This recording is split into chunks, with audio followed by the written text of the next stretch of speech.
Agora, inversões financeiras, né? São as dotações destinadas à aquisição de imóveis ou bens de capital já em utilização. Já está pronto, né? A obtenção de títulos representativos do capital de empresas ou entidades de qualquer espécie já constituídas. Você vai adquirir ações de empresas que já estão constituídas. Você não vai constituir uma empresa nova. Quando a operação não importe aumento de capital.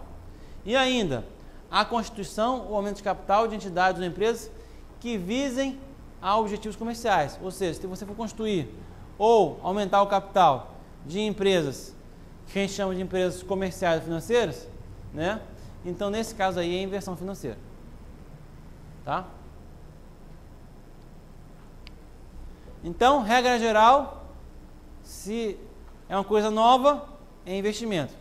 Se for uma coisa que já está pronta, é inversão financeira. E no caso de constituição e aumento de capital, se for empresa financeira, é inversão financeira. Se não for financeira, é investimento. E a transferência de capital? Se a transferência corrente era o quê? A realização de despesas para as quais não tem o quê? Contraprestação direta em bens ou serviços, não é isso? Capital vai ser a mesma coisa, mais ou menos. Só que a diferença é que agora é de capital, só isso. São as dotações destinadas a investimentos ou inversões financeiras que outras pessoas de direito público ou privado devam realizar, independentemente da contraprestação, né, em bens ou serviços, constituindo essas transferências auxílios ou contribuições. Isso aqui que é importante nesse texto aqui, tá? Isso aqui é bastante importante. Auxílio ou contribuições, né? Porque isso aí cai bastante em concurso, né? Auxílio e contribuições, os dois são transferência de capital, despesa de capital, tá? Só que auxílio é aquele que vem diretamente da LOA, né? E a contribuição é aquele que vem de lei especial anterior. Não vou nem tentar explicar a diferença de um de outro, né? Basta que vocês saibam que auxílio vem de lei da LOA e contribuição vem de uma lei especial anterior. É isso que é importante, tá?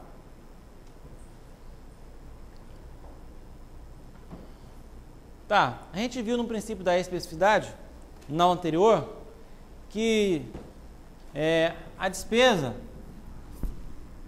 a descrição de despesa far-se-á no mínimo por elementos. Foi isso que a gente viu, né? Então, em conformidade com a lei, entende-se por elementos o desdobramento da despesa com pessoal, material, serviços, obras e outros meios de que serve a administração pública para a consecução dos outros seus fins, né? Então, as bancas costumam cobrar conhecimento sobre a classificação dos elementos dentro dos grupos de despesa, né?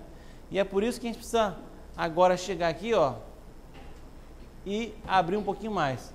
Nós estamos aqui em dispêndio público, aí chegamos na despesa pública, que é orçamentária, e ela se divide em duas categorias econômicas, corrente e de capital. Aí a corrente se divide em custeio e transferência corrente, e aqui a capital se divide em investimento, inversão financeira e transferência de capital. A custeio vai se dividir em mais coisas ainda. Tem lá pessoal civil, pessoal militar, matéria de consumo. Isso aqui é o que? O desdobramento, né? Então isso aí é o elemento que a gente chama. Agora, a classificação da Lei 4.320 que a gente acabou de ver, né? Ela não está mais em vigor. Ou pelo menos não é mais usada dessa forma, né? Aí as pessoas pensam, pô, que alívio, então não precisa estudar isso. Não. Precisa estudar porque dos concursos cai expressamente como está na forma da Lei 4.320. Só que a portaria 163 de 2001 tratou desse assunto de forma diversa, um pouco diversa, né? A despesa corrente, em vez de classificar em custeio e transferência corrente, ela classificou em pessoal e encargos sociais, juros em encargo da dívida e outras despesas correntes. E é assim que o CIAF faz a classificação hoje, tá? Sim, sim. As despesas de capital, elas são o quê? Divididas em investimentos, inversões financeiras e amortização da dívida, tá? Isso aqui é o que a gente chama de grupo de natureza de despesa, né? Essa classificação é GND, grupo de natureza de despesa. Então, nós temos aqui categoria econômica, corrente capital, né? Aí nós vamos entrar na próxima divisão, que é grupo de natureza de despesa, que é pessoal, encargos sociais, juros, encargo da dívida, outras despesas correntes. E vamos entrar aqui também no grupo de natureza de despesa na questão de despesa de capital, investimentos, inversões financeiras e amortização da dívida. Né? Depois do grupo de natureza de despesa, a gente vai entrar no elemento de despesa, que é onde de fato ocorreu o gasto. Tá? Aí são 99 tipos de elemento de despesa. Né? Aí tem lá pessoal civil, pessoal militar, juros, diárias, tem um monte de coisa lá. Né? Agora, além desse elemento de despesa, nós temos o que a gente chama de detalhamento do elemento de despesa. Né? Como a lei fala que a despesa deve ser classificada no mínimo por elementos, esse detalhamento do elemento de despesa ele não é obrigatório, ele é opcional. Então, resumidamente, a despesa orçamentária ela é classificada assim, ó. A despesa orçamentária, primeiro, categoria econômica, né? Grupo de natureza de despesa, tá? Aí vai vir 2 dígitos aqui, que é a modalidade de aplicação. É quem está de fato aplicando esse recurso. Se, por exemplo, é o próprio órgão, se está sendo transferido para outro órgão, né? E por aí vai. Né? Depois da modalidade de aplicação, nós temos o elemento de despesa, que são 2 dígitos também. Tá? Depois do elemento de despesa, nós temos mais 2 dígitos, que é o detalhamento opcional, né, do elemento de despesa. Já vi em prova do CESP da ESAF falar o seguinte, né, que o detalhamento do elemento de despesa é obrigatório. Falso, é opcional. Né?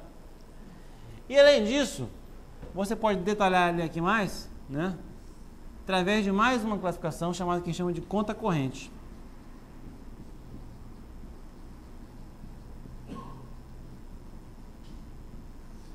A conta corrente, na verdade, ela identifica o destinatário ou beneficiário desse recurso aqui. Né? Geralmente é um valor, um CPF ou um CNPJ, que identifica o beneficiário do recurso. Né? Agora, é importante notar que essa conta corrente aqui ela também é opcional. Tá? Ela não é necessária, é exigível. Né? Então, até aqui é obrigatório. Aqui é opcional. O que é importante saber disso? Primeiro, que a classificação da despesa, a classificação legal da despesa tem aqui 1, 2, 3, 4, 5, 6. 6 dígitos e pode ter até 8. Né? Na verdade tem 8, né? Porque quando você não quer botar o detalhamento, você bota 00. Aqui, tá? Saber que a categoria econômica é um dígito, o grupo de natureza de despesa é um dígito, a modalidade de aplicação são 2 dígitos, o elemento de despesa são 2 dígitos e o detalhamento da despesa, se houver, serão 2 dígitos também, tá? É importante saber que a categoria econômica despesa corrente é o número 3 e a despesa de capital é o número 4. É importante saber isso, tá? É importante saber que pessoal e encargos sociais é 1. É importante saber que juros e encargos da dívida é 2. É importante saber que as outras despesas correntes é 3. Tá? Por quê? Porque se ele vincular aqui um 3, né, que é, por exemplo, despesa corrente, e botar o segundo número 4, essa é uma classificação impossível. Porque 4 é o quê? Investimentos, né? Investimento tem que estar associado com 4 também. Teria que ser 4, 4. Então não pode ter 3, 4, também não pode ter 4, 1. Não pode ter 4, 2, não pode ter 4, 3. Né? Tem que ser 4, 4, 4, 5, 4, 6. Não pode ter 3, 6, por exemplo. Isso tem que saber. Tá? Então a forma é essa, né? CGMMEEDD. Categoria econômica, grupo de natureza de despesa, modalidade de aplicação, elemento de despesa e desdobramento facultativo do elemento de despesa. Né? Tem que saber a ordem também, né? Então, ó, o primeiro dígito, categoria econômica. Segundo dígito, grupo de natureza de despesa. O terceiro e o quarto dígito é o que? Modalidade de aplicação. Tem que saber que é o terceiro e quarto, né? Quinto e sexto, elemento de despesa, né? E sétimo e oitavo, o desdobramento do elemento de despesa, né? Quando você não quer desdobrar, você coloca 0, 0. Isso também é importante saber, tá?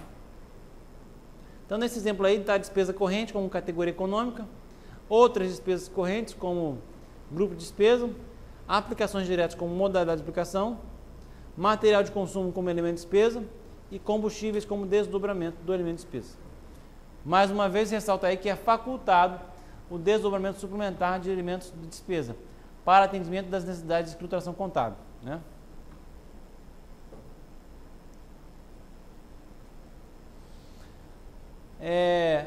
A portaria 163 define o que seriam o pessoal em encargos sociais, juros em encargo da dívida, outras despesas correntes. Eu não vou ficar lendo isso aqui, que é um texto enorme, né? Mas eu queria ressaltar que a definição de investimentos e inversões financeiras é diferente da Lei 4.320 que a gente acabou de ver, né? É um pouco diferente, né? Porque lembra que a gente acabou de ver que as empresas de caráter financeiro e comercial, no aumento em construção de capital, elas vão ser classificadas onde? Como inversão financeira. E as outras como investimento. Olha como está aqui, ó. Investimento segundo a portaria 163. Despesas com planejamento e execução das obras, inclusive com aquisição de imóveis considerados necessários à realização dessas últimas, e com aquisição de instalações, equipamentos e material permanente. Ou seja, na portaria 16301, ela tirou essa questão de constitucionamento de capital de empresas não comerciais e financeiras daqui, e jogou todas as constituições de capital e aumento de capital para a inversão financeira, tá? Tá aí, ó, despesas com aquisição de imóveis ou bens de capital já em utilização, aquisição de títulos representativos do capital de empresas ou entidade de qualquer espécie já constituídas, quando a operação não importa o aumento de capital, e com a constituição ou aumento de capital de empresas. Ou seja, tudo que é constituição ou aumento de capital veio para cá. Daí vai cair a pergunta lá, definição de inversão financeira. Meu Deus, o que eu faço, né? Aí você vai ter que ter aquele feeling para saber se ele está cobrando, se ele não falar que é de acordo com a Lei 4.320, se ele não falar de acordo com a portaria, você vai ter que ter aquele feeling para sentir qual que ele está falando. É mais provável que ele cobre de acordo com a 4.320, se ele não fala nada, né? Mas, de qualquer forma, você tem que ter aquele feeling de saber que, peraí, a portaria mudou, jogou todas as constituições de capital para baixo, né? Para você não cair nessa aí. Dificilmente eles vão colocar as duas opções, e uma da 4.320 e uma da 163, só de derrubar vocês, só para derrubar vocês. Dificilmente vai acontecer isso, né? Mas tem que estar esperto de qualquer forma, né? E o 6, amortização da dívida, né? Que é o último aí, despesa de capital, despesa com pagamento e o refinanciamento do principal e a atualização monetária ou cambial da dívida pública, né? Ou seja, aqui não tem outras de capital, né? Como tem lá em cima, que é outras despesas correntes, aqui não tem outras despesas de capital, né?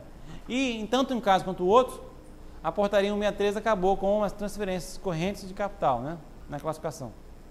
Isso aí é só de acordo com a Lei 4.320, né?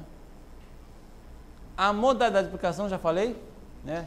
Não é muito importante abordar isso aqui agora, né? E vocês também não precisam decorar todas as modalidades de aplicação que tem, é só para saber que ele indica onde está sendo aplicado o recurso, né?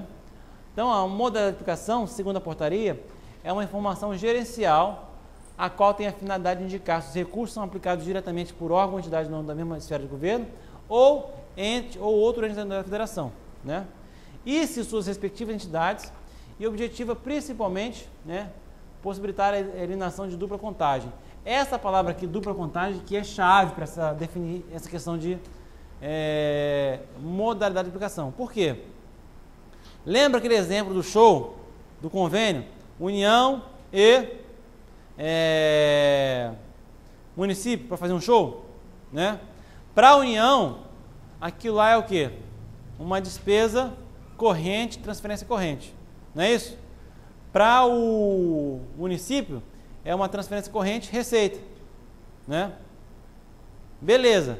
Aí o município vai fazer o gasto do show. Fez o quê? Despesa corrente para montar o show. Pagou lá o artista e tal, e por aí vai. O que acontece? Se você não usar esse conceito de modalidade de aplicação, para poder cancelar a dupla contagem, vai ter despesa corrente, transferência corrente, lá na União e o mesmo valor de despesa no município que está realizando a despesa, né? Ou seja, vai dar a impressão que a despesa nacional vão ser maior do que realmente é, né? Na hora que você for quantificar a despesa nacional, né, dos órgãos, né, da União, dos estados e municípios, vai dar duas despesas lá, né? Uma da União e uma da município. E isso sempre que ocorrer essas transferências intergovernamentais vai acontecer isso. Então, para evitar a dupla contagem, você usa modalidade de aplicação, né? Então, o principal objetivo e a palavra-chave para fim de concurso, quando cai a questão de modalidade de aplicação, é justamente dupla contagem, tá? Elemento de despesa, já falei sobre ele, né? Ele é o detalhamento do grupo de natureza de despesa, né? Aqui tem alguns roles exemplificativos, né? São 96 no total. Aposentadorias e reformas, diárias civis. Importante é saber nesse caso aí, não precisa decorar quais são não. Basta saber que são 2 dígitos e que é o dígito de número 5 e 6.